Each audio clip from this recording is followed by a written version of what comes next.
इधर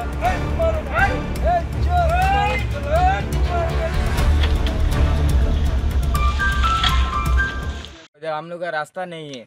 ये जो रास्ता है उसमें पूरा चप्पल लगा के चलने के लिए भी नहीं होता है। वो स्कूल में जाता है लोग, छोटा बच्चा लोग चप्पल हाथ में लेके जाता है, उन लोग का स्कूल भी मिस हो जाता है। हम लोग का कोई बिजनेस के लिए, कोई मार्केट के लिए कोई रास्ता नहीं है। ऐसा ये रास्ते से चल के जाना पड़ता है पूरा।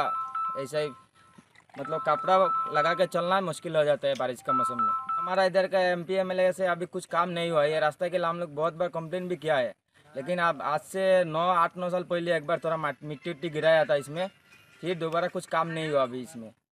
कोई बीमार हो जाता है तो उसको हॉस्पिटल ले जाने के लिए नहीं होता है, और उसको कांधा में बैठा के लेके जाना पड़ता है। गाड़ी भी नहीं आता है हमारा उधर रोड में अंदर।